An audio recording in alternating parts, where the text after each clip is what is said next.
Welcome to the first episode of the Absolute Motivation Podcast, and our first guest is Robert Greene.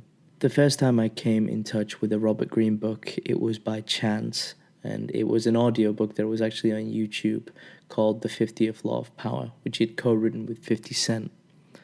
This book I viewed as if it was cheat codes to understanding the people around me and life in general. He has written 6 international bestsellers, and his books have been endorsed by celebrities including Jay-Z, Kanye West, and Will Smith, and they have sold millions of copies around the world. So, without further ado, here is my interview with Robert Greene. The first question I had was, with like the 48 Laws of Power and the 33 Strategies of War and pretty much many of the books that you've done, there seems to be like an apprehension with people kind of wanting to get into them and reading them because they have like a moral standpoint on them. They think they're immoral and so forth. Why do you think that is? Is it something that people see within themselves that they're frightened of, or do they just want to view the world in kind of like a black and white term? Well, I think my books are kind of a strange sort of Rorschach test. So you bring your own kind of psychological background, your own weaknesses, your own insecurities to my books, and they tend to trigger certain responses depending on your own experiences. So I've noticed that there are people who've had traumatic experiences in their past. Perhaps they've dealt with a con artist or a seducer who really, really manipulated them.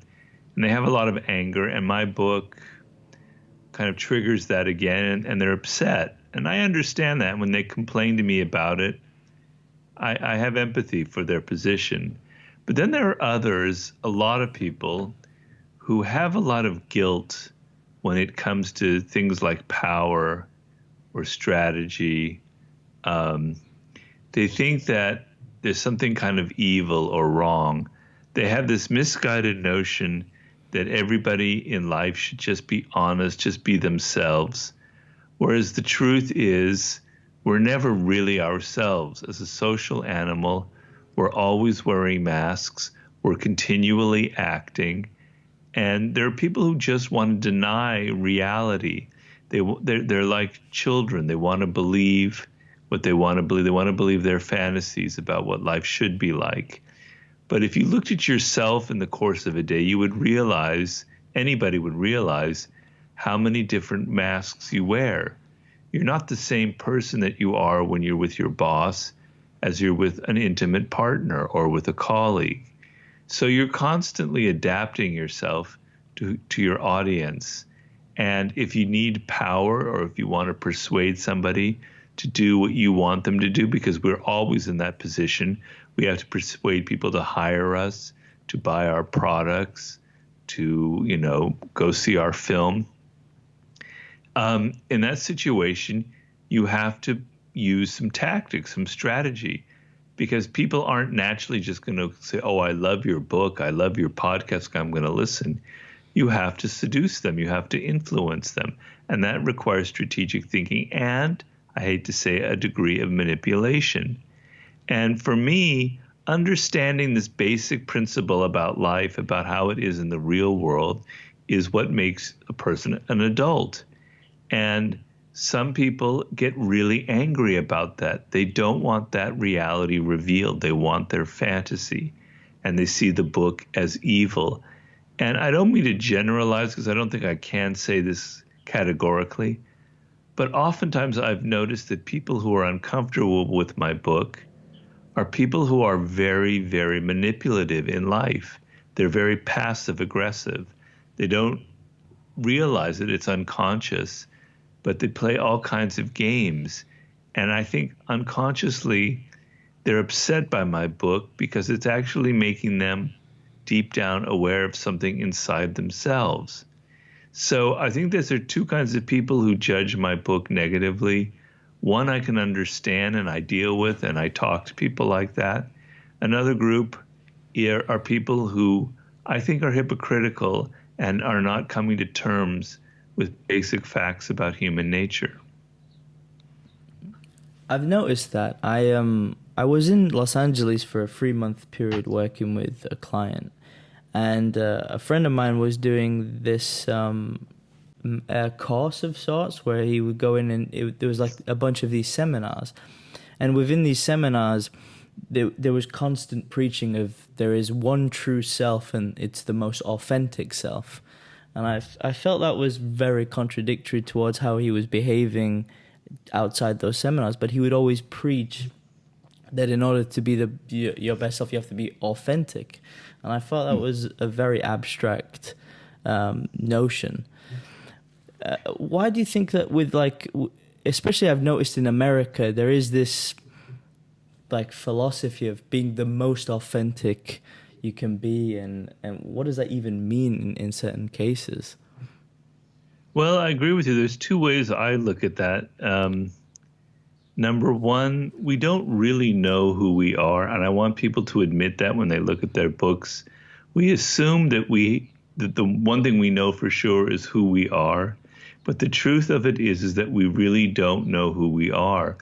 We have many different selves. There isn't never one self. This is a concept that's very deeply ingrained in Buddhism that's greatly influenced me. Our self is constantly in fluctuation. We're not the same person we were as a child. In the course of a day, we have different moods. We have one self when we're with a lover. We have another self when we're with a boss, as I alluded to earlier. So to think that there's one consistent, stable self is an illusion. And neuroscientists have pointed this out. The brain tries to create for us this sense that we have a stable, consistent world so that we don't, or we're not constantly freaking out about the actual chaos of life. So we even simplify ourselves into this idea that we have this one consistent, authentic self. On the other hand, I do think there is some truth to the notion of authenticity. I talk about it in my book, The Art of Seduction, and I talk about it in my new book. But the way I look at it differently than this person that's giving the course that you mentioned is that your authentic self is actually coming to terms with this chaos and accepting it and not trying to imagine that you're some consistent, great, do-gooder, moralizing person. And the other thing is you have a dark side. You have dark desires. You have aggressive impulses. You have anger. You have things that I call it the shadow. That's not me. It's a concept from psychology. You have a shadow side to yourself. Well, that's also part of being authentic, and you've tended to repress it.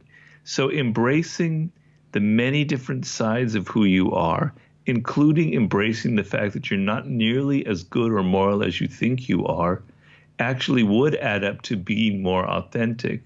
But I don't think that's at all the definition that this guru or coach was giving, because that's not the common definition of it. Yeah, that makes a lot of sense.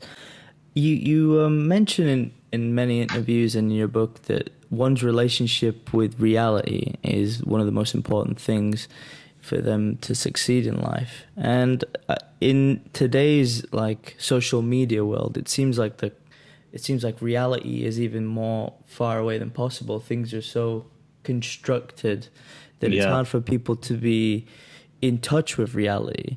What would you say some of the antidotes to that are? It is something that I discussed in the 50th Law, and I also discuss in my new book.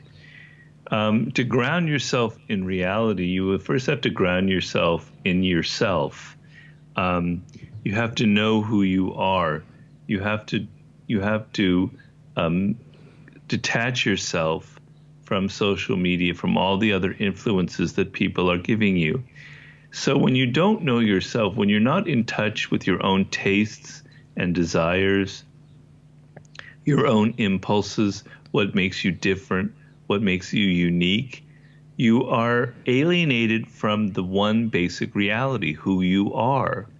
And it creates, I think, a lot of anxiety and a lot of depression, because we all have a deep need to sort of express our personal opinions, our personal tastes, to find some outlet in some career, to give expression to what makes us different from others.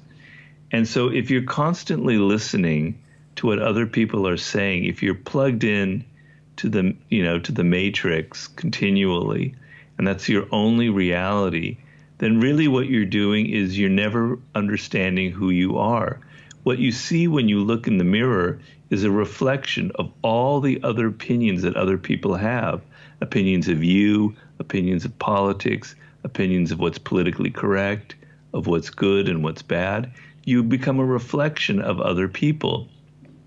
And being alienated from yourself is a deeply, deeply depressing experience. It can lead to taking drugs, to stimulants, to all kinds of addictions.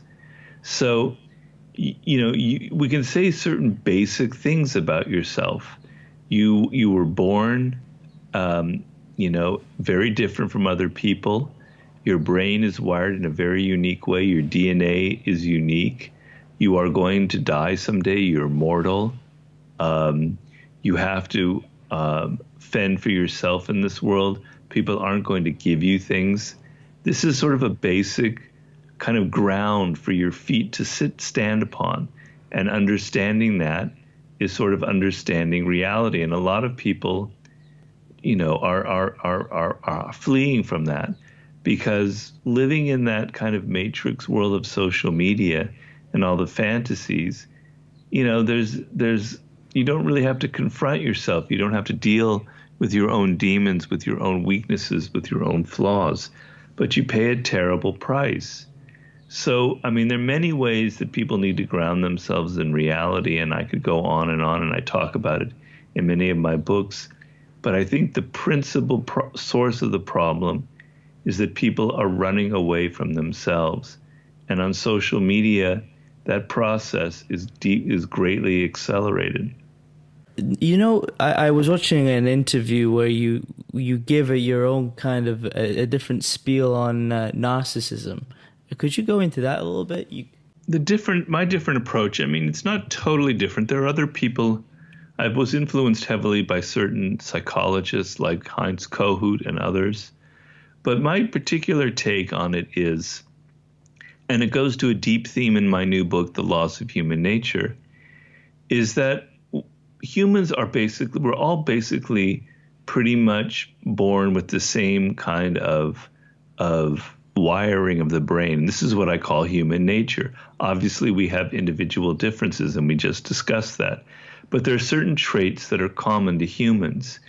And so I want us to stop moralizing and dividing people into they're narcissists, they're aggressive, they're people who are envious, they're people who have this problem or that problem.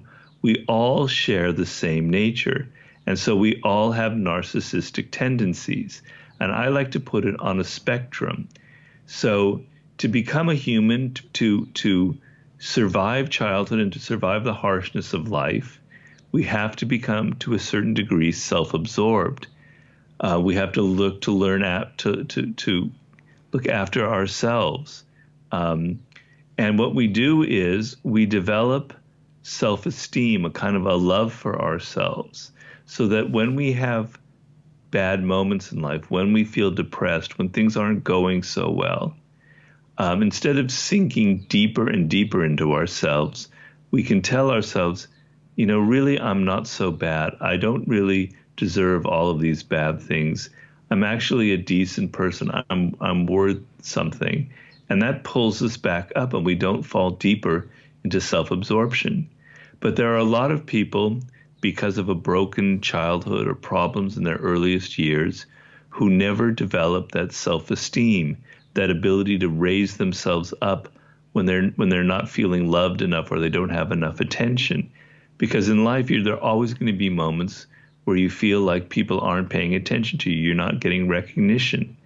And what happens to deep narcissists, that's what I call them, is when they have a moment where something goes bad, where they're not getting what they want in life, they don't have that inner kind of thermostat that raises them up through their self-esteem that says, I'm a good person, I'm worthy.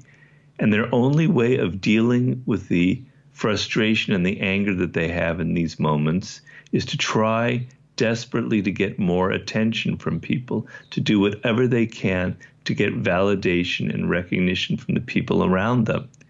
They can't get it from themselves. They can only get it from other people. And so they don't have that thermostat that raises them up. So when they have bad moments, they fall deeper and deeper and deeper into self-absorption, and they can never really, really get interested in other people.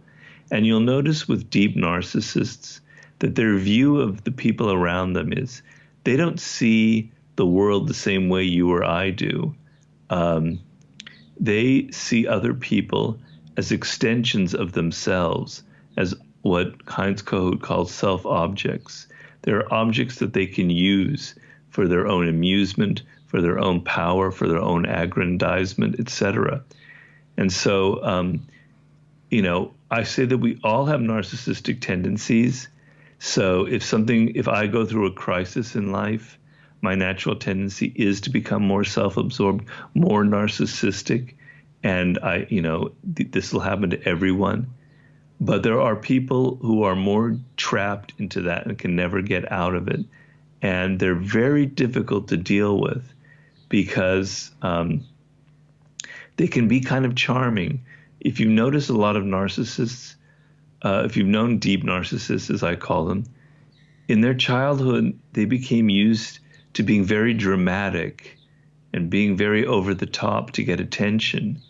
And they knew how to charm people to get them to like them, because that's their deep need. They have a huge emptiness inside. And as adults, they can be very charming and very charismatic. I've worked for people like that. I've known CEOs and entrepreneurs like that. And, I've fallen under their spell as well. But they can be maddening because after a month or two, you start feeling like they don't really pay any attention to me. It's really all about them. They're just using me. And once they get you hooked into their world in a intimate relationship or a work relationship, it's very difficult to get out because relationships with narcissists can be charged with all kinds of weird emotions.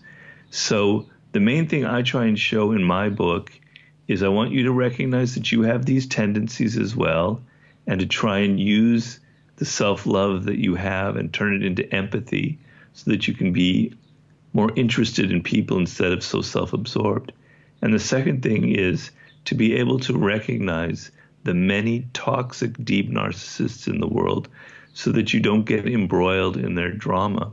Do people with narcissism, if deep narcissists, as you refer to them, is it complete? Would they ever be able to change, or is it pretty much set, would you say? No, I mean, there is redemption. You look at a lot of great artists, sometimes even scientists or entrepreneurs, and they can be very deep narcissists, particularly in the art world. But I think someone like a Steve Jobs was definitely a deep narcissist. And their redemption. So I call what we need to be is a healthy narcissist, because we're all narcissists. And there's two ways to be a healthy narcissist. It is to put your attention into your work. So narcissism means you're absorbed in yourself, in your emotions, your feelings, your ego. And the opposite is to immerse yourself in something outside yourself. And that can be your work, or that can be other people.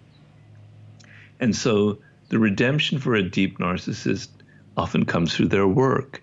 So you'll notice that great artists and filmmakers and poets and writers, they may not be the best people to be around. They may not be the best people to have relationships with.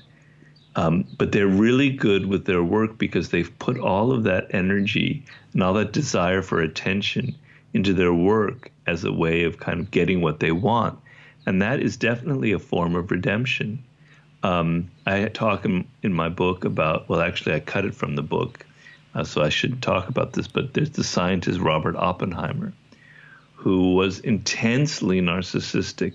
He was sort of one of the brainchilds behind the atomic bomb and the Manhattan Project, but he was also one of the world's most brilliant physicists. But this guy was an insane narcissist, and he knew it, and he knew that he was diseased. And through the Manhattan Project and through working with other scientists on other projects, he was able to get outside of himself and pour all his energy into working with people and working on a team. So that is the only source of redemption for a deep narcissist. It's not easy, and a lot of them can't get up to that point. I worked for a CEO. I was on a consultant and on his board of directors who was a deep narcissist, very charismatic individual. And like many entrepreneurs with that background, he was able to start an incredible business because he had so much energy and he did have a lot of charisma and he was very creative. But as with someone like an Elon Musk, that deep self-absorption, that inability to understand how other people perceive him is like a wall that they can never get past. And it creates problems that end up being their undoing. And so it's sometimes hard for a deep narcissist to grow, to learn from their mistakes. So even though they can find redemption through their work, oftentimes they're tripped up by their inability to look at themselves and learn from their experiences. Interesting. So you would say that Elon Musk is a deep narcissist, or has trouble with that? I mean, I don't want to be an armchair psychologist. I know that my friend Neil Strauss did a profile of him in Rolling Stone magazine several years ago that kind of hinted at that. I don't know him personally. I do know somebody who does know him and says that he's not as troubled an individual as people think, that he's more kind of conscious of what he's doing. There's a kind of a Donald Trump aspect to him where well, Donald Trump is certainly a deep narcissist, but where he's very dramatic and he's kind of he knows he's playing a game. But yeah, I do think he definitely has deep narcissistic traits, and I think we've seen plenty of signs of that. There seems to be like a fetishization of him, especially in the entrepreneurial world. Do you think that's a healthy thing or an unhealthy thing? Because he's kind of always used as the example as the person who risked it all and made this huge gamble. I talk in my book about Howard Hughes, who for many years was idealized as this kind of maverick business person, this genius who knew how to design airplanes and create a great airplane business, in the airline industry, etc. And the truth of it was that he was an extremely messed up individual who was a terrible businessman. He was probably one of the worst businessmen that ever lived. Everything that he tried to do on a big scale failed.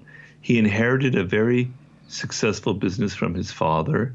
And then once he started his airline business, he sold it to someone else, and that was the airline part of it that did very well. But everything that he held on to was a massive disaster because he was a micromanager who could never delegate to other people.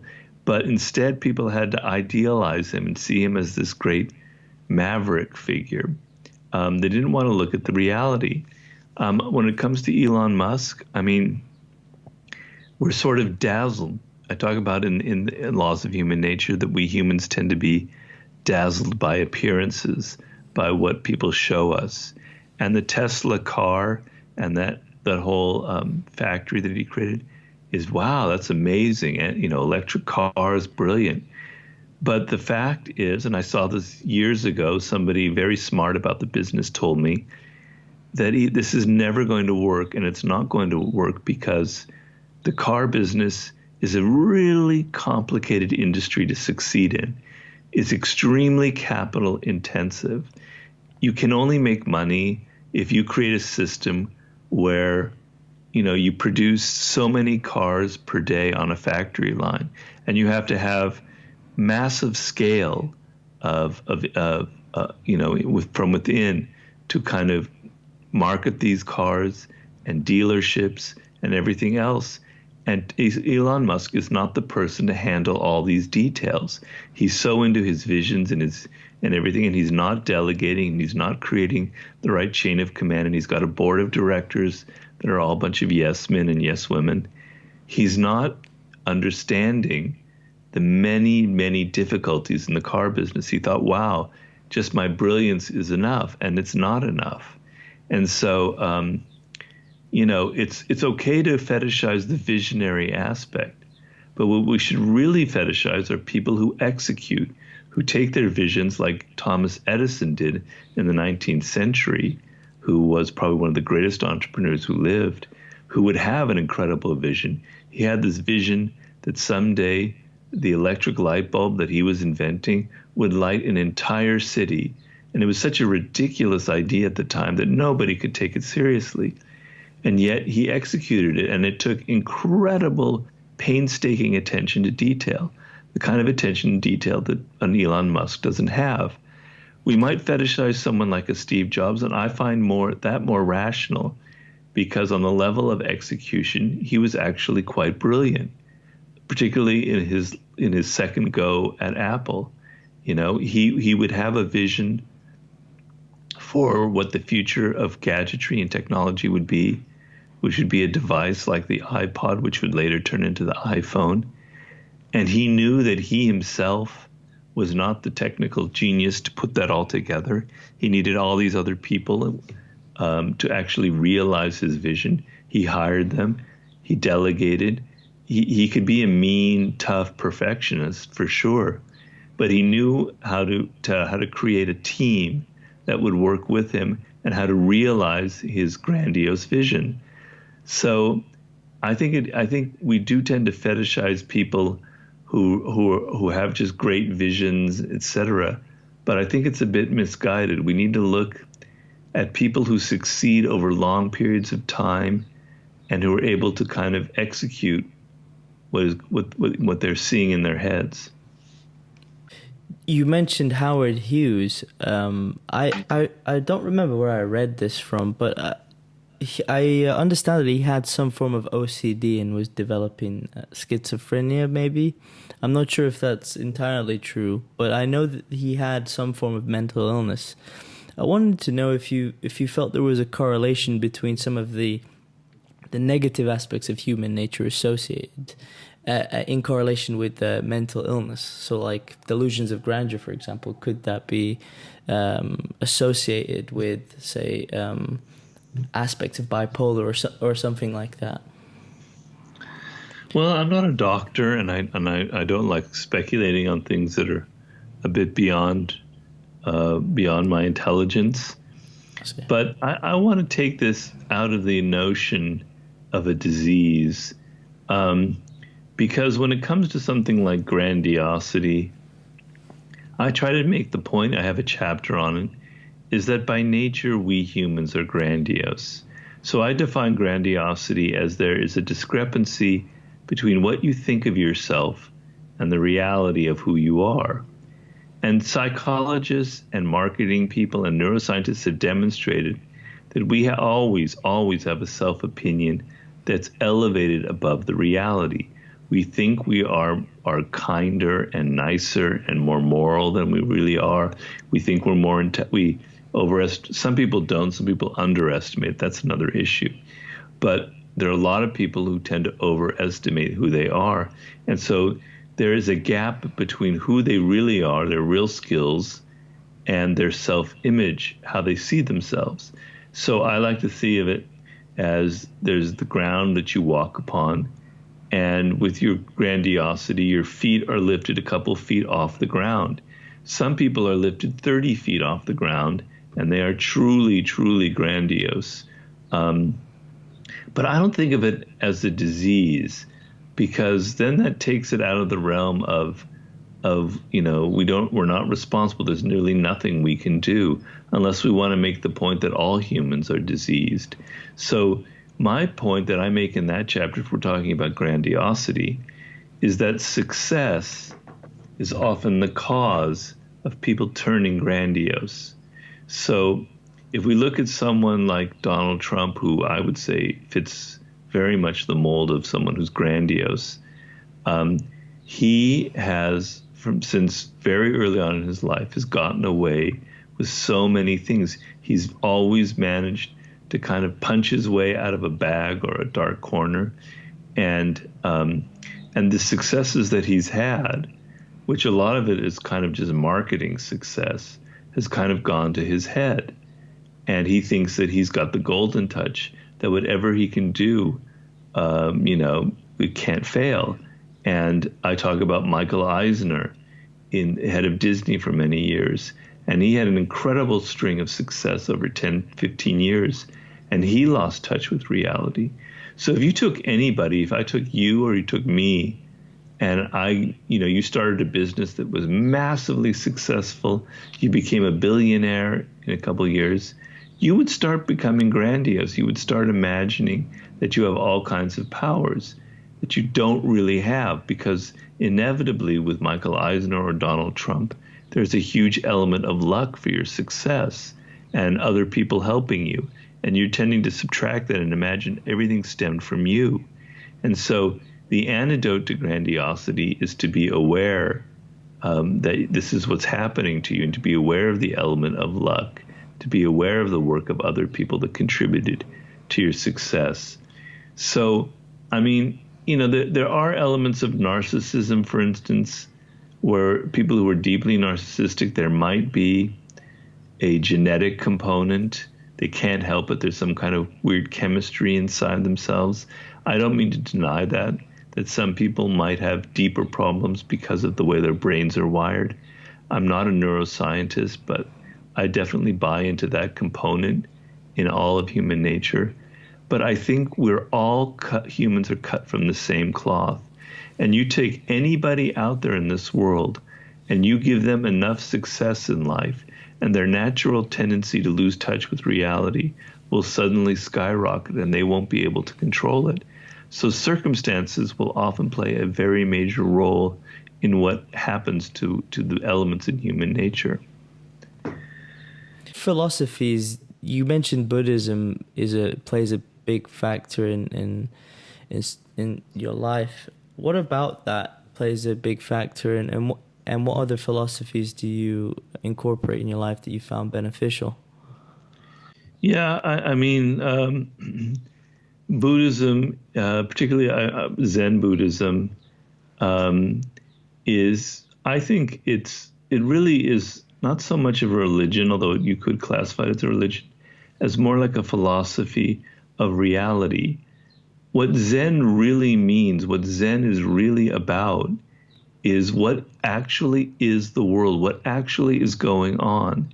And the idea that comes from Buddhism itself is this idea of Maya, of illusion, that we humans live in a world of illusion, that we live in the world of words and language and abstract concepts, and the idea of a self and an ego, and that the reality is something much different. The reality is that all forms of life are interconnected, that our consciousness is we're not just trapped inside of ourselves, that we are deeply connected to other forms of life, to other people, and that Zen is a process of breaking down all the illusions that a human has and bringing you closer and closer to reality. And so, if I'm meditating sometimes and I'm kind of trying to drop all the baggage and all those illusions and all those voices in my head, I have this feeling of like, wow, I'm getting in touch with really what's out there, what's really what time really is, what space really is, what people really are, what nature really is, who I am, my own mortality. And that sense of getting closer to reality is quite ecstatic. And that's how my approach to it is. And it's had a deep impact on me. I've been always very interested in Asian forms of philosophy because I find them much more kind of attuned to reality, to the back and forth nature of life, to things that are so much less judgmental. So Taoism has deep elements in that. It's what attracted me to Sun Tzu very early on, because I think his form of strategizing about life is so much deeper and richer than a lot of the books that Western writers write, because he's so much more in tune to how things turn into their opposites. You might call it sort of dialectical thinking. I like people who are fluid in their thinking, who are not rigid, who don't come with sort of preset ideas and values. And there are plenty of philosophers in the Western world people like Nietzsche or Henri Bergson or others who have that kind of similar approach. And I've very much been influenced by them. Someone like Baltasar Gracian or even Machiavelli to some extent, who's been a major influencer, particularly on my first book, The 48 Laws of Power, and my Strategies of War book. But in general, if I had to summarize it, I like thinkers and writers who have a certain fluidity to it, who come to life with a kind of an open mind, because I find that's more realistic, that's what really life is about. What advice would you give to the average 20-something-year-old who's just finished with college and is uncertain of his life path? Well, I would tell him or her to read my book, Mastery. I don't mean to toot my own horn, but I think I would agree. It's a book designed particularly for that problem, for that circumstance. Anybody who's 20, 21, 22, I think that's the person that would benefit the most from the book. And what I'm trying to teach you there is that you have a path in life that's going to lead to something very fulfilling.